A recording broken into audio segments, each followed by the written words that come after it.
अस्सलाम वालेकुम students, I hope you are doing well. As you know हमने exercise 5.1 start की हुई थी और हमने पिछले लेक्चर में क्वेश्चन नंबर 1 और क्वेश्चन नंबर 2 को डिस्कस किया था और अभी हम करेंगे क्वेश्चन नंबर 3 से स्टार्ट। और आज हम क्वेश्चन नंबर 3 और क्वेश्चन नंबर 4 को ब्रीफली डिस्कस करेंगे। जो क्वेश्चन नंबर 1 एंड 2 है उसकी जो वीडियो है वो ऑलरेडी यूट्यूब पे अपलोडेड है और उसका मैं जो लिंक है वो आपको डिस्क्रिप्शन बॉक्स में दे दूँगी ताकि आप लोग अगर उसको करना चाहो तो आपके लिए आसानी हो, आपको ढूंढने में कोई मसला ना हो। So let's start with the question number 3। अगर इसकी स्टेटमेंट को पढ़ें तो कहते हैं कि जो आपके पास इक्वेशंस हैं, इन इक्वालिटी की जो लीनियर इक्वेशंस हैं उसको आपने एक्स और वाई प्लेन में रिप्रेजेंट करना है और उसको जो आपके पास आंसर आएगा या जो आपके पास ग्राफ आएगा उसको आपने शेड भी करना है। तो let's start with the question. जो आपके पास पार्ट नंबर 1 है उसमें आपको वैल्यू गिवन है 2x plus Y is smaller और इक्वल टू 6। अब देखें, आपने सबसे पहले इसको कोरिस्पोंडिंग इक्वेशन में कन्वर्ट करना है। कोरिस्पोंडिंग इक्वेशन में कन्वर्ट करने के लिए सबसे पहले हम क्या करते हैं कि ये जो आपके पास साइन होता है इसको आप इक्वल के साइन में रिप्रेजेंट कर देते हो बस। उसके अलावा आपने इसमें कुछ नहीं करना, बस आपने ये जो साइन है उसको आपने इक्वल के साइन में कन्वर्ट कर देना। आपको पता है कि जब हम एक्स और वाई प्लेन में रिप्रेजेंट करेंगे तो आपके पास जो आपके पास पॉइंट्स हैं वो तो आने चाहिए ना, यानी कि एक्स पॉइंट, एक्स भी आना चाहिए, वाई भी आना चाहिए। तो ये पॉइंट्स लाने के लिए हम ये एक करते हैं कि आपने सबसे पहले एक्स को ज़ीरो के इक्वलेट करना है, देन वाई को ज़ीरो के इक्वलेट करना है। जब आप एक्स को ज़ीरो के इक्वलेट करोगे तो इस इक्वेशन में हमने पुट करना है क्वेश्चन में। अब देखिए, एक्स को जब हमने ज़ीरो में पुट किया तो 2 ज़ीरो ज़ीरो हो जाता है और ये ज़ीरो ख़त्म हो जाता है और वाई की वैल्यू क्या आ जाती है, 6 आ जाती है। तो इसमें देखें कि x हमने 0 पुट किया था ऑलरेडी और y की वैल्यू आई है 6। अब यहाँ पे अगर हमने y को लेट किया है 0 के इक्वल तो देन आप देखेंगे कि 2x वैसे का वैसे रहेगा और y की जगह क्या आ जाएगा, 0। अब ये 0 तो ऑलरेडी ख़त्म हो जाता है ना, तो x यहीं पे रहेगा क्योंकि हमने x की वैल्यू निकालनी है। तो 2 उस साइड पर जाके डिवाइड हो जाएगा। आपको पता है कि जब दो चीज़ें आपस में मल्टीप्लाई हो रही हों तो जब हम उन्हें दूसरी साइड पर शिफ्ट करें तो जो चीज़ मल्टीप्लाई हो रही होती है वो जाके डिवाइड हो जाती है उस साइड पे। तो जब हमने इसको डिवाइड किया तो 2 1 ज़ार 2 और 2 3 ज़ार 6, तो आपका आंसर आएगा 3 और x है आपके पास 3 और y है आपके पास 0 जो कि आपने लेट किया हुआ था। अब देखें, आपके पास पॉइंट्स आ गए हैं। अब आप इसको ग्राफ में एक्स वाई प्लेन में रिप्रेजेंट कर सकते हो। इसको बनाना बहुत ईजी होता है। अगर हम बात करें तो सबसे पहले आप एक हॉरिजॉन्टल लाइन ड्रा करते हो जिसको हम एक्स एक्सिस कहते हैं और आप देन वर्टिकल लाइन ड्रा करते हो जिसको हम वाई एक्सिस कहते हैं। यहाँ पे राइट साइड पे पॉजिटिव एक्स, लेफ्ट साइड पे नेगेटिव एक्स की वैल्यूज़ होती हैं, ऊपर वाई की, पॉजिटिव वाई की और नीचे नेगेटिव वाई की वैल्यूज़ होती हैं। अब देखें कि यहाँ पे जो हमारे पास वैल्यूज़ आई हैं वो क्या आई हैं, 0 6 और 3 एंड 0। अब हम कैसे रिप्रेजेंट करेंगे, ये जो हमारे पास पहली लाइन है इसमें x 0 है और y क्या है, 6 है। तो हम यहाँ पे y में हमने जब लाइन्स ड्रा की तो ये हमारे पास था ओरिजिन और x में भी हमने पॉइंट्स ड्रा कर लिए 1 2 3 4 और y में भी जितने हमें चाहिए तो उतने हमने ड्रा कर लिए 6 तक। अब आगे भी जा सकते हो 7 8 तक 10 तक, जितनी आपने लगानी है लाइन्स वो आप लगा लें। देन देखें कि यहाँ पे जो आपके पास पॉइंट है 0 एंड 6, इसमें देखें x क्या है आपके पास, 0 है, इसको आप नहीं छेड़ोगे। जो आपके पास 6 है वहाँ से आपने लाइन ड्रा की और यहाँ पे आपके पास जो पॉइंट है x वो क्या है, 3 है, तो आप यहाँ से आपने लाइन ड्रा करके यहाँ तक एंड की।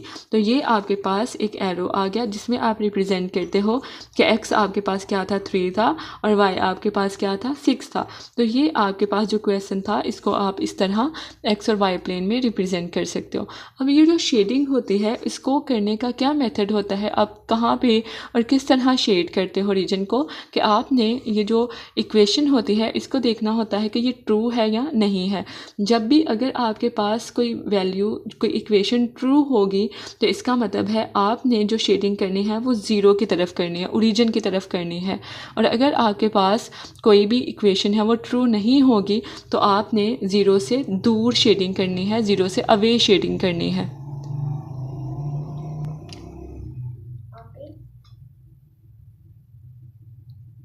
अब देखें कि यहाँ पे अगर मैंने अब ट्रू को चेक करने के लिए क्या करते हैं कि जो आपके पास क्वेश्चन होता है, जैसे हमारे पास क्वेश्चन था 2x + y = 6, तो आपने x और y की जगह 0 पुट कर दिया और आपके पास क्या आंसर आ गया, 0 आंसर आ गया।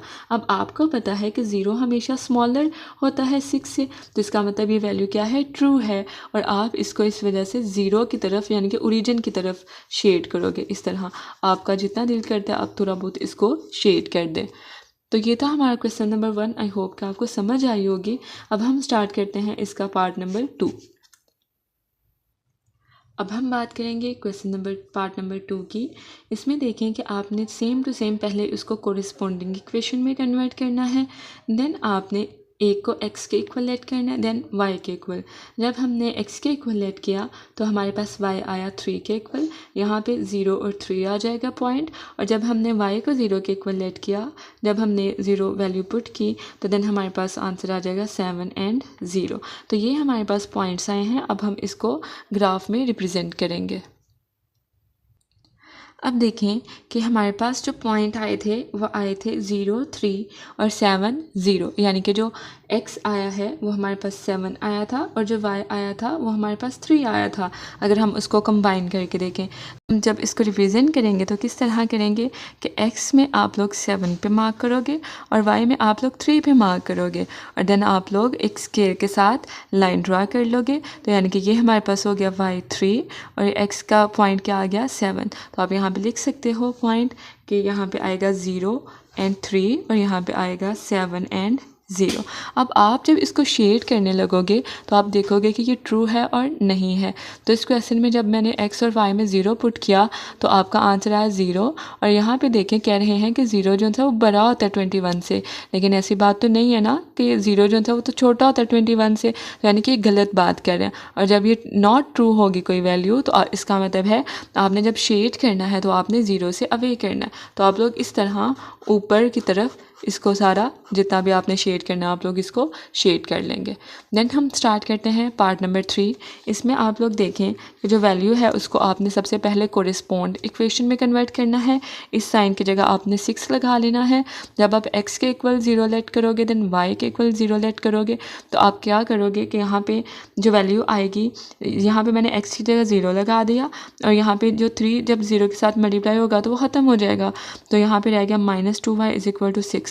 2 साइड पे जाके डिवाइड हो गया, y आ गया 3 -3 और यहाँ पे x आ जाता है हमारे पास 2 जब हमने y की जगह 0 पुट किया। अब जो हमारे पास पॉइंट्स आए हैं वो आए हैं 0 एंड -3 और यहाँ पे आया है 2 और 0, यानी कि हो गया x y और x और y, यानी कि जो हमारे पास y आया है वो -3 आया है और जो x आया है वो क्या आया है 2 आया। अब हम इसको प्लेन में रिप्रेजेंट करेंगे। अब जब हम इसको ग्राफ में रिप्रेजेंट करेंगे तो आप देखें कि यहाँ पे x में मैंने वैल्यूज़ लगाई हैं 1, 2 एंड 3 और यहाँ पे y में अब देखिए हमारे पास आया था -3, तो इस वजह से मैंने नीचे की तरफ माइनस वैल्यूज़ लगाई हैं y बार की, -1, -2 एंड -3। अब x आया था हमारे पास 2 तो मैंने यहाँ पर पॉइंट लगाया और y आया था -3 तो मैंने यहाँ पर पॉइंट लगाया और देन मैंने स्केल की मदद से एक एरो ड्रा कर लिया, एक लाइन ड्रा कर ली।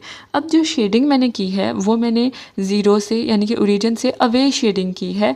तो आप मुझे बताएं कि मैंने ये शेडिंग अवे क्यों की है। आप मुझे इस इक्वेशन में 0 पुट करके कि क्या ये इक्वेशन ट्रू है या नहीं है और हमने शेडिंग 0 से ओरिजिन से अवे क्यों की है, ये आप मुझे कमेंट में बता सकते हैं। देन है हमारे पास पार्ट नंबर 4। ये आप लोगों की असाइनमेंट है, ये आपने खुद करनी है। ये same to same question number 3 की तरह है जो हमने पीछे अभी किया है। आप लोग वीडियो को पॉज करके भी ये क्वेश्चन की प्रैक्टिस कर सकते हो और जो आपका आंसर है वो भी कमेंट में बता सकते हो कि आपका आंसर ठीक आया है या कोई मसला तो नहीं हुआ क्वेश्चन सॉल्व करने में। तो आप लोग इसको प्रॉपर सॉल्व करें क्योंकि जब तक आप लोग प्रैक्टिस नहीं करेंगे आपको ये नहीं आएगा। तो इसको प्रैक्टिस करें और इसको सॉल्व करके देखें। देन हम करेंगे पार्ट नंबर 5।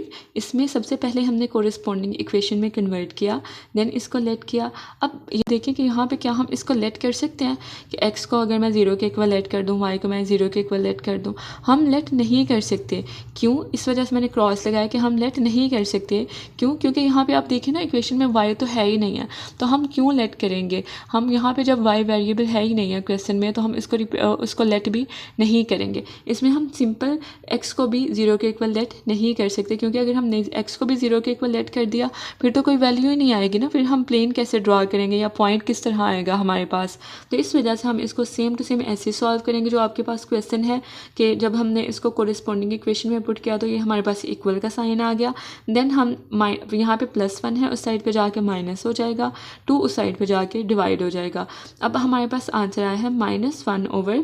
तो इसको जब हम ड्रॉ करेंगे XY प्लेन में, तो आप लोग इसको गौर से देखें कि जो वैल्यूज़ हैं वो मैंने इस तरह रिप्रेजेंट की हैं। y को मैंने रिप्रेजेंट नहीं किया क्योंकि y हमारे पास नहीं है, तो मैंने सिंपल x की वैल्यूज़ लगाई हैं पॉजिटिव और नेगेटिव की तरफ। तो हमारे पास जो आंसर आया है वो हाफ आया, -1/2। तो यानी कि 0 से 1 के दरमियान जो हमारे पास होता है हाफ, वहाँ पे मैंने लाइन ड्रा कर दी है और ये मैंने शेडिंग की है 0 की तरफ। क्यों शेडिंग की है 0 की तरफ? क्योंकि जब मैंने देखा 0 वैल्यू पुट करके क्वेश्चन में, तो मैंने देखा कि यहाँ पे आया है 1, और 1 हमेशा बड़ा होता है 0 से, यानी कि वो सही बात कह रहे हैं, दिस इज़ ट्रू। तो इस वजह से मैंने इसको 0 की तरफ मैंने इसको शेड कर दिया। आई होप सो कि आपको ये क्वेश्चन समझ आए। अब हम बात करेंगे क्वेश्चन नंबर 6 की। इसमें ये सेम है, लेकिन ऊपर क्वेश्चन नंबर 5 में हमारे पास जो x था वो है था और y जो सा था वो नहीं था, लेकिन यहाँ पे हमारे पास y वेरिएबल गिवन है लेकिन x नहीं है। तो इसको आप लोग किस तरह करोगे कि सबसे पहले कोरिस्पॉन्डिंग इक्वेशन में कन्वर्ट किया, देन आपने किस तरह करना, y यहीं पे रहेगा, 3 उस साइड पे जाके डिवाइड हो जाएगा, और देन जब आप इसको डिवाइड करते हो तो आप इस तरह करते हो कि नीचे वाली जो वैल्यू होती है वो बाहर और 4 वाली जो होती है वो अंदर। और जब आपने इसको डिवाइड किया तो 3 1 3 आता है, 4 में से 3 निकाले तो 1। अब आप इसको किस तरह रखते हो कि ये जो वैल्यू होती है ना, ये जो हम बाहर पुट करते हैं, ठीक है, ये जो नीचे होती है ये नीचे ही रहती है, ये जो ऊपर होती है 1 वो सबसे फर्स्ट पे आ जाती है, सबसे पहले, और ये जो नीचे वाली होती है वो सबसे ऊपर आ जाती है, जैसे कि मैंने 1 लिख दिया। अब देखें कि जब हम इसको नंबर लाइन पर रिप्रेजेंट करेंगे तो वो किस तरह करेंगे। जैसा कि मैं आपको बता चुकी हूँ कि जब भी इस तरह वाली वैल्यू को रिप्रेजेंट करते हैं तो अब आपको पता है यहाँ पे ना एक कंप्लीट आ गया, ठीक है। जब ये आएगा तो इसका मतलब अब हमने 1 से वैल्यू स्टार्ट करनी है, ठीक है। अब देखें मैंने जब वैल्यू रिप्रेजेंट की तो ये 0 था, 1 और ये 2 था हमारे पास। अब मैंने 1 से स्टार्ट करनी है वैल्यू, और यहाँ पे 3 है, इसका मतलब है हमने 3 पार्ट्स बनाने हैं। ये जब मैंने 2 लाइन्स बनाई तो इसका मतलब 3 पार्ट बन गए, ये 1 वाला पार्ट, सेकेंड वाला और थर्ड वाला पार्ट बन गया। अब जब ये जो 1 है इसका मतलब है कि आपने ये जो फर्स्ट वाली लाइन है उसके ऊपर हमारा पॉइंट लाई कर रहा है, और आपने इस फर्स्ट वाले पॉइंट के ऊपर आपने ये लाइन को रिप्रेजेंट कर देना है, तो आपका आंसर आ जाएगा। शेडिंग हम इस तरह करेंगे कि हम देखेंगे कि हमारा जो आंसर है वो ट्रू है या नहीं है। तो हम जब देखते हैं तो हमारा आता है -4 इज़ स्मॉलर देन 0। तो जी बिल्कुल, जो माइनस में वैल्यूज़ होती हैं वो 0 से छोटी ही होती हैं, यानी कि ये ठीक कह रहे हैं। तो हम शेडिंग जो सी है वो 0 की तरफ करेंगे, यानी कि ओरिजिन की तरफ करेंगे। तो आई होप सो कि आपको क्वेश्चन नंबर 3 जो सा है वो समझ आया होगा। अब हम स्टार्ट करते हैं क्वेश्चन नंबर 4। अगर हम क्वेश्चन नंबर 4 की बात करें तो ये बिल्कुल सेम है क्वेश्चन नंबर 3 से, बट यहाँ पे 2 इक्वेशंस हैं। क्वेश्चन नंबर 3 में हमें सिंपल एक इक्वेशन गिवन थी, उसको हम x और y में रिप्रेजेंट करते थे, लेकिन अब हमारे पास 2 इक्वेशंस हैं। एक दफ़ा x की वैल्यू 0 पुट करेंगे, एक दफ़ा y की वैल्यू, और दोनों इक्वेशंस को सॉल्व करेंगे। तो इसमें ये थोड़ा सा कम्प्लेक्स हो जाएगा, लेकिन बिल्कुल भी मुश्किल नहीं है, बहुत आसान है। आपने इसको ध्यान से समझना है, और जब तक आप प्रैक्टिस नहीं करोगे आपको नहीं आएगा, तो साथ साथ आपने इसको नोट भी करना है और इसकी प्रैक्टिस भी करनी है। तो स्टार्ट करते हैं। अगर मेरे पास ये इक्वेशन है सबसे पहले, तो मैं इन दोनों को कोरिस्पॉन्डिंग इक्वेशन में कन्वर्ट किया। देन देखेंगे जो फर्स्ट वाली इक्वेशन है मैंने देन इसको पहले x के इक्वल लेट किया, तो x की वैल्यू 0 पुट की, यहाँ पे आ गया -3y, y यहीं पे रहेगा, 3 उस साइड पे जाके जब डिवाइड हुआ तो आपके पास 3 1 3 3 2 6 होता है, तो आपके पास आंसर आ गया y = -2। तो यहाँ पे आपके पास 0 और -2 आ जाएगा। सॉरी, जब मैंने y को 0 के इक्वल लेट किया तो हमारे पास यहाँ पे 2x रह गया और 2 उस साइड पर जाके डिवाइड हो गया और x की वैल्यू आ गई 3 आ गई। तो यहाँ पे हमारे पास जो फर्स्ट वाली इक्वेशन थी उसमें हमारे पास 0 -2 आया और 3 एंड 0 आया। देन अगर हम इक्वेशन नंबर 2 की बात करें तो इसमें भी सेम टू सेम हमने x को पहले 0 के इक्वल लेट किया तो y की वैल्यू आ गई 4 और जब हमने y को 0 के इक्वल लेट किया तो x की वैल्यू आई 6। तो यहाँ पे हम बारी बारी अब दोनों इक्वेशंस को ग्राफ के ऊपर रिप्रेजेंट करेंगे।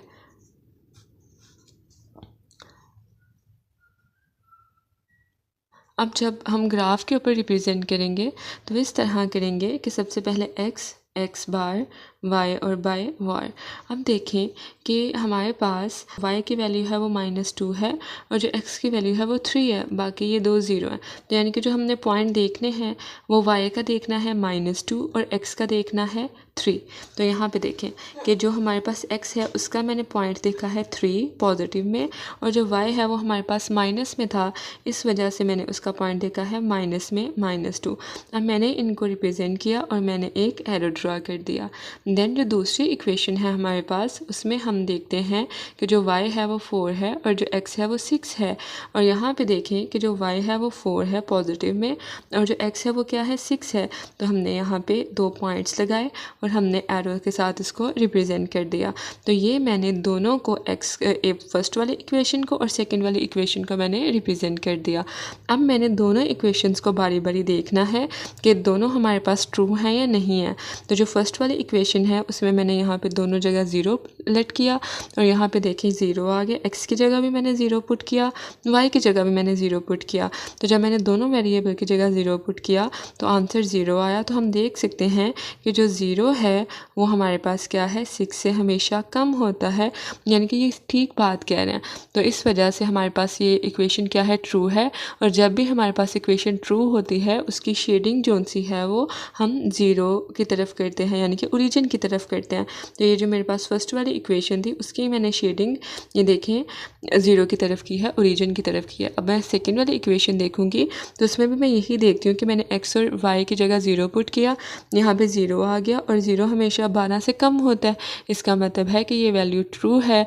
और यहाँ पे भी हम इस वाली जो इक्वेशन है उसकी जो लाइन है उसको हम 0 की तरफ शेड करेंगे। तो मैंने इन दोनों को आपस में शेड करके ऐसे मिला दिया।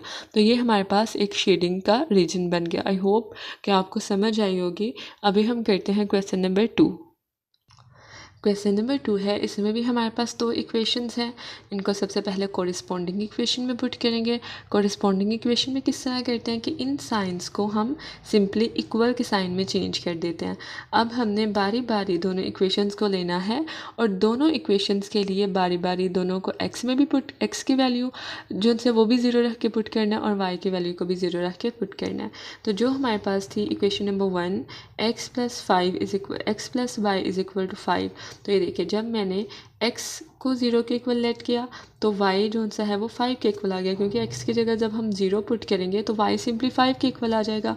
और जब मैंने y में देखा तो जब मैंने y में पुट किया तो x के इक्वल भी क्या आ गया 5 आ गया।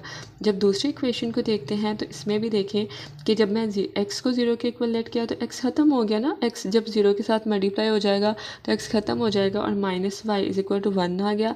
ये माइनस हम उस तरफ शिफ्ट कर देंगे तो y की वैल्यू क्या आ गई -1 आ गई। और इसमें जब हम x की वैल्यू को जब हम y की वैल्यू को 0 के इक्वल लेट करेंगे तो y जो सा वो ख़त्म हो जाएगा और x की वैल्यू किसके इक्वल आ जाएगा 0 के इक्वल। तो ये हमारे पास पॉइंट्स आते हैं। अब हम बारी बारी इनको इक्वेशन में रिप्रेजेंट करेंगे।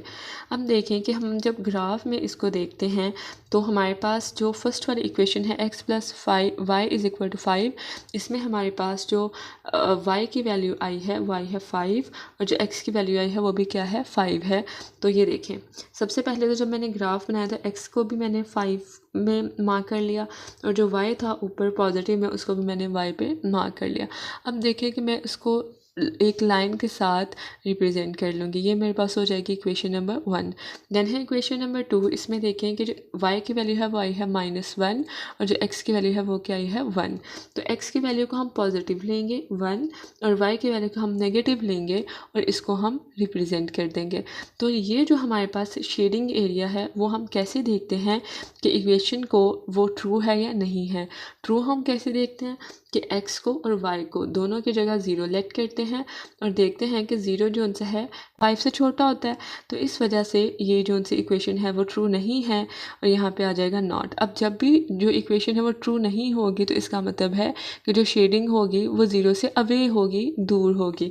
तो ये जो मेरे पास इक्वेशन नंबर 1 थी, इक्वेशन नंबर 1 ये वाली जो लाइन थी x + y = 5, जो इसकी शेडिंग होगी वो 0 से अवे होगी। अब देखिए अगर मैं 0 की तरफ करती हूँ तो मैं इस तरह करती ना, लेकिन अब शेडिंग दूसरी तरफ होनी है, अवे होनी है, तो अब मैं जो शेडिंग है वो इस तरह करूँगी। ओके, देन इसको जब जो इक्वेशन नंबर 2 है उसको मैंने देखा तो मैं किस तरह देखती हूँ कि उसके जो पॉइंट है वो -1 और 1 थे। तो ये देखें जो y था वो -1 था, x क्या था 1 था, तो मैंने इसको प्रॉपर लाइन के साथ रिप्रेजेंट कर दिया। अब जब मैंने इसको देखा तो देखें जब मैंने पुट किया y और x की जगह 0 तो यहाँ पे आता है 1, तो इसका मतलब है कि जो वो ठीक कह रहे हैं कि जो 0 है वो हमेशा 1 से छोटा होता है, तो यानी कि ये ट्रू है। तो यानी कि इसकी जो इक्वेशन की जो शेडिंग है वो 0 की तरफ होगी, उसके अपने ओरिजिन की तरफ होगी। अब देखिए यहाँ पे ये बात समझने वाली है कि ये जो लाइन है, ये जो इक्वेशन है, इसकी शेडिंग 0 की तरफ होनी थी ना, अपने ओरिजिन की तरफ इस तरह, यानी कि 0 की तरफ होनी थी, इस तरह शेडिंग होनी थी। लेकिन अब देखें यहाँ पे जब मैं शेड करती हूँ तो इन दोनों को मैंने मिलाना होता है, दोनों शेडिंग को, तो इस वजह से मैं यहाँ पे शेड नहीं किया, मैंने यहाँ पे किया, मैंने ऊपर की तरफ ही है, ओरिजिन y ओरिजिन की तरफ ही किया है, लेकिन सिर्फ मैंने ऊपर वाले पार्ट में किया है ताकि ये दोनों जो शेडिंग है वो आपस में मिल जाए। आई होप कि आपको इसको समझने में कोई मुश्किल नहीं हुई होगी कि जब भी हमने शेडिंग देखनी है सबसे पहले इक्वेशन को देखना है वो ट्रू है या नहीं है। ट्रू होगी तो 0 की तरफ शेड करना है, ओरिजिन की तरफ, और अगर ट्रू नहीं होगी तो 0 से अवे शेड करना है। जैसे इक्वेशन नंबर 1 थी तो उसको मैंने 0 से अवे किया, और जो इक्वेशन नंबर 2 थी उसको मैंने 0 की तरफ किया मैंने 0 की तरफ ही है, लेकिन मैंने यहाँ पे शेड नहीं किया बल्कि यहाँ पे ऊपर शेड किया है जहाँ पे ये 2 पॉइंट मिल रहे हैं, किया मैंने 0 की तरफ ही है, क्योंकि 0 की तरफ ये ऐसे ही होगा ना, ऊपर की तरफ ही होगा 0 की तरफ, तो इस वजह से मैंने शेड उसी तरफ किया है।